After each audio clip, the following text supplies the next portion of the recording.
Okay guys, I'm nearly done cleaning the arm, preparing it.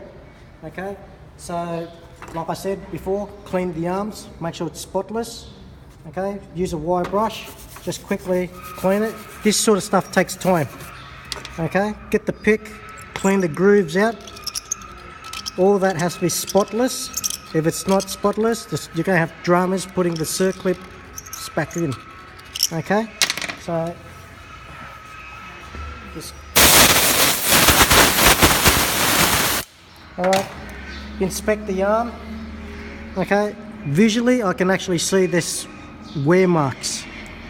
Okay, so I won't know if this arm is still serviceable or not until I start pressing it.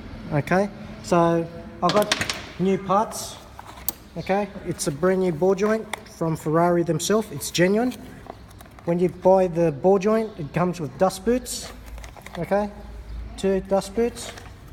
The new ball joint itself. There's the part number there. You know, it's actually made in Japan, guys. It's a Japanese ball joint. Okay, Italian built, but obviously it's not made in Italy. So that was a surprise to me. Okay, so the next step now is I'm going to just feel it. Okay, if this arm was fully worn out, that ball joint would slide straight in. Okay, there you guys go. See that? This arm is actually worn. Okay, as you guys seen before, this was actually pressed out. Usually you don't get that, but that's one of the things that you have to check for. Okay, this doesn't matter if you go which direction. Hang on, let me pop it back out. It shouldn't go in too easily by hand. It has to be pressed in.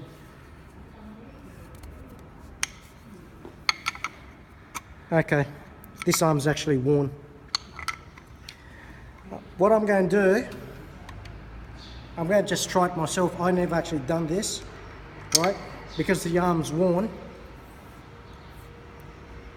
I'm going to try something. What I'm going to do is, I'm going to use a product. It's called Freebond. It's actually a adhesive sealant. Can you guys see that? All right, so I'm going to just try using that to help the situation that I'm in. All right, you only want a smear of this, okay? Don't get too excited and put so much in. You want to smear. All right, just a smear. Get your fingers. Okay, around the ball joint. Grab myself a rag.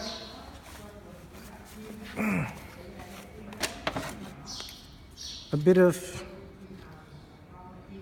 adhesive in the arm itself.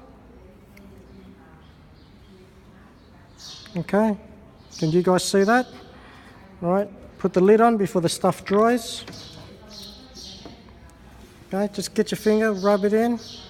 Keep away from the grooves, okay? Because if you put sealant where the groove goes, the circlips won't be able to actually go in.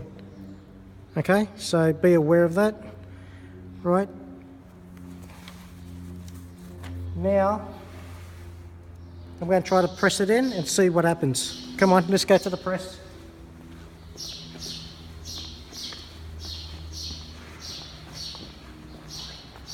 When you're pressing this in, just be aware that the ball joint has to go in far enough on both sides for the circlip to be fitted.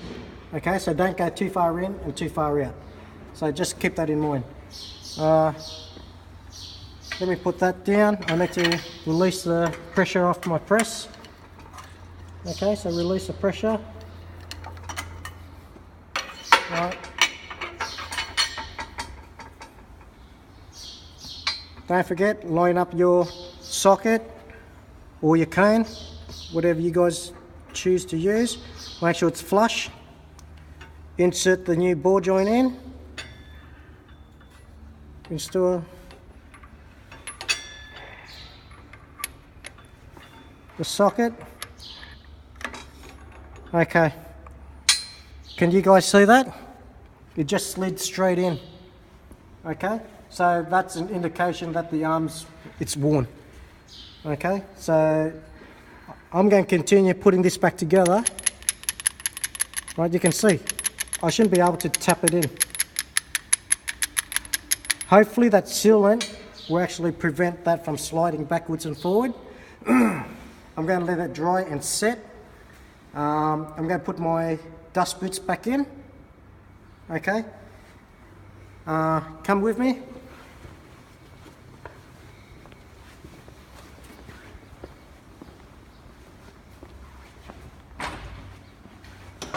So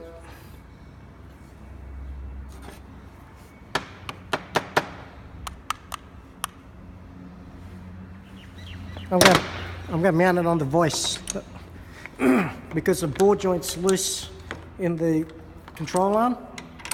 Right, don't over tighten it. There's no need. It's just your second hand. Right, fit it in far enough.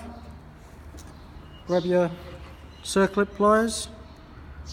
Get in the groove. See that? Okay. Make sure everything's lined up.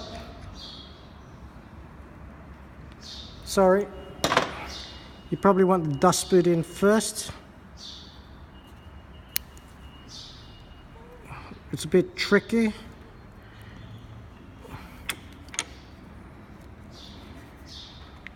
It doesn't help because the ball joint's actually sliding in and out at the same time. Usually it doesn't, it's not supposed to. Okay, so